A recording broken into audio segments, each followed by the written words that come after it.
After failing to sneak up on Dustin, Terry was thrown into the air, where he landed right beside Phil, who was infuriated to see his son injured and bleeding uncontrollably.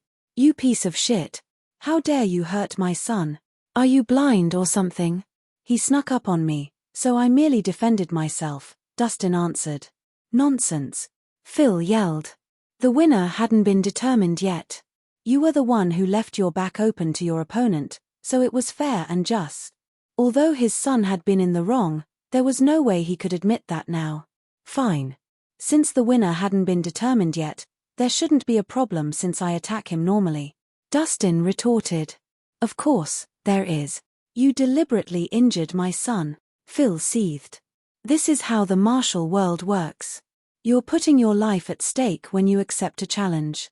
Your son got hurt because he wasn't strong enough. Your family is a martial arts family. Don't tell me you're sore losers," Dustin sneered. "You." Phil's blood boiled.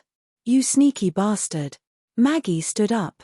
"Don't waste time arguing with him, Uncle Phil. He destroyed Terry's core. We must make him pay." "That's right. There's no way we'd let him walk out after hurting our family's genius. That brat is a danger to society.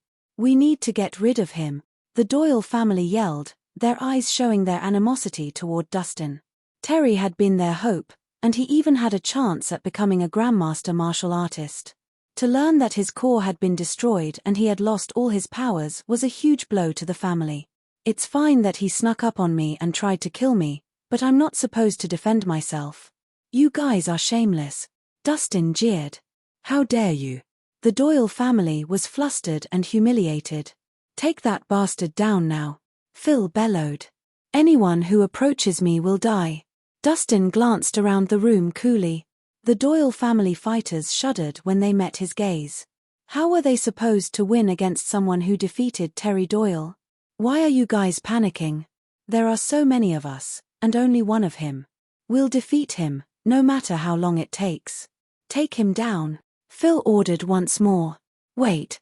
Hector suddenly stood up. "Mr. Doyle, accidents are normal during duels.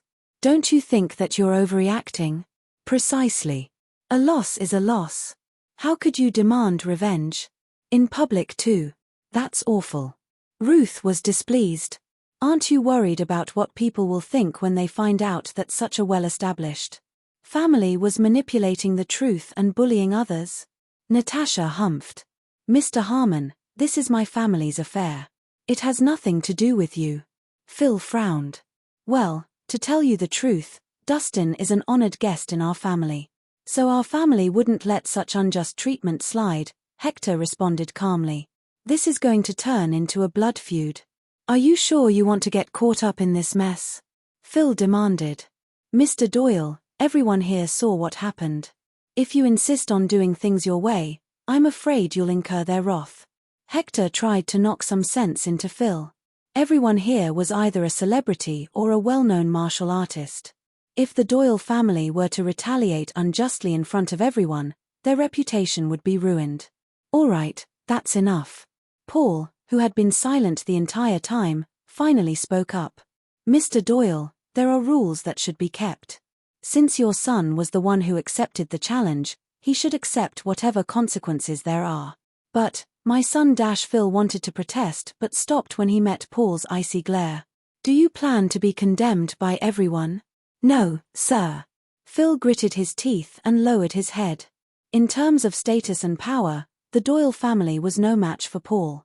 "Mr. Doyle, you should send your son to Stonere Order immediately.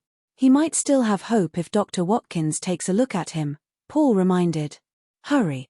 Get the car ready." Coming to his senses, Phil gathered his son into his arms and dashed out of the arena, the rest of the Doyle family members following closely behind.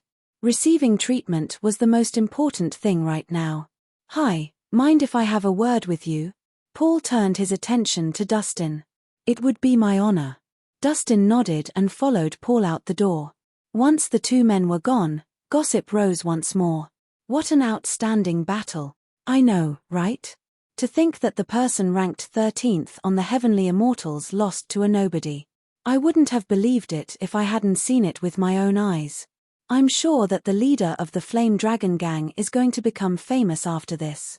As he should. Such a talented individual should join Green Dust. Don't be silly. Autumn Wind has called dibs on that guy. I'm willing to do anything for him to become my disciple. Are you forgetting about Boulderthorn? You guys are too late. Sir Paul has already made the first move. What? Oh, that sneaky geezer. What are you waiting for? Go after them. After processing everything that happened, the elders and leaders of different guilds hurriedly chased after Dustin, not wanting to be left behind. After all, it was extremely rare to find someone as monstrously talented as Dustin. As long as they paid him some attention, he would surely become a grandmaster martial artist, so all of them were now clamoring for his attention. Because Dustin had total victory over the battle, Terry's title as a genius had been swept under the rug, and the Doyle family's reputation was in tatters after being known as sore losers. On the other hand, Dustin's reputation seemed to have soared thanks to this incident, and there was now a new genius in Balerno. The Flame Dragon Gang's reputation also skyrocketed after the battle as skilled fighters from all over the place scrambled to join the gang. Although they still weren't as powerful as the other famous guilds, they were considerably strong in Millsburg. In time, they would surely become much stronger.